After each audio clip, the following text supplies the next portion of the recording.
मेरा नाम है गोपाल साहा और आप देख रहे हैं ग्राउंड सर्वे न्यूज।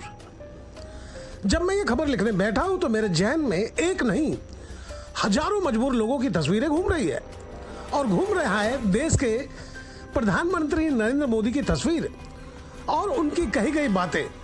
अच्छे दिन आने वाले हैं, ऐसा लगता है उन्होंने ये बातें जनता के लिए नहीं, भाजपा के नेता और अपने लिए कहा था। जनता ने अपने लिए समझ लिया। आज भारत के नागरिकों की दशा क्या है, कोई जाकर उनसे पूछ ले। क्या आपके अच्छे दिन आ गए? आज भारत के कुछ राज्यों में चुनाव चल रहा है और हमारे प्रचार मंत्री, क्षमा करें प्रधानमंत्री, चुनावी सभा में व्यस्त है। कहीं वह झालमुड़ी खा रहे हैं, तस्वीरें खिंचवा रहे हैं, तो कहीं नाव पर कैमरा लेकर सैर कर रहे हैं। वहीं देश की हालत की बात की जाए तो देश के गरीब मजदूर सूरत से ट्रेनों में जानवर की तरह भर भर कर अपने गांव जा रहे हैं क्योंकि उनके रोजी रोजगार खत्म हो गए हैं। उनके घर में चूल्हा नहीं जल रहा है, गैस की किल्लत है। वहीं मणिपुर की बात की जाए तो हजारों लोग बेघर हो गए हैं, पर साहब के पास चुनावी प्रचार से शायद फुर्सत नहीं। देश की यह दशा है। वहीं देश के करोड़ों अरबों रुपए लेकर जो भाग चुके हैं, सोचता हूं आज इन भले लोगों का नाम एक बार फिर आपको सुना दूं, जिसे शायद आप भूल गए होंगे। यह सभी भारत के बैंकों को चूना लगाकर भारत को ठेंगा दिखा रहे हैं और जिंदगी मौज में काट रहे हैं। और आपको जानकर ताज्जुब होगा, यह कोई हजार लाख रुपए लेकर नहीं भागे हैं। अगर सबकी बात की जाए तो अरबों रुपया लेकर यह सभी महान व्यक्ति भारत को टाटा अलविदा कर चुके हैं।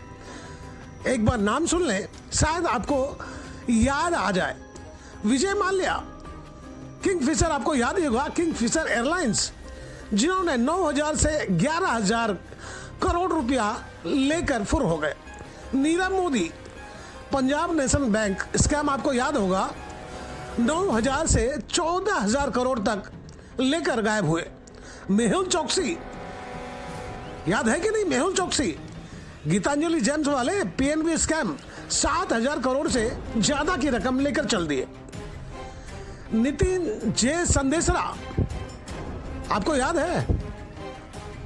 चेतन जे संदेशरा, दीप्ति सी संदेशरा, ललित मोदी, क्रिकेट से जुड़े मामले आपको याद होंगे।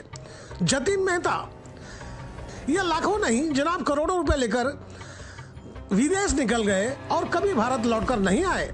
आप सोच रहे होंगे कि आज यह आंकड़े और नाम क्यों बताए जा रहे हैं, तो बात दरअसल यह है कि उड़ीसा का एक गरीब व्यक्ति, जिसकी बहन का मात्र 18 से 19,000 रुपया जमा था बैंक में, जिसे वो निकालना चाहता था, पर उसे इतना मजबूर कर दिया गया कि तुम्हारी बहन के कोई प्रूफ लेकर आओ।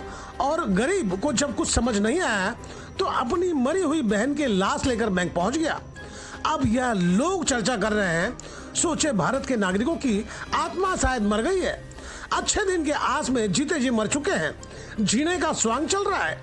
एक गरीब आदमी बैंक से लोन ले ले और उसे समय पर न चुकाए तो बैंक गरीब के साथ क्या करती है और बैंक का रवैया कैसा रहता है।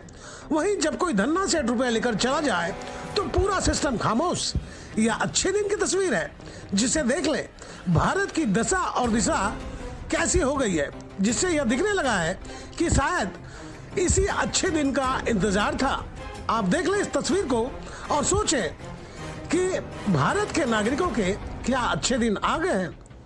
तो दोस्तों, आपको मेरी खबर बेहतर लगी हो तो लाइक करें, सब्सक्राइब करें और बेल आइकन दबा दें। अब हमें कोई सुझाव देना चाहते हैं तो कमेंट बॉक्स पर लिख भेजें।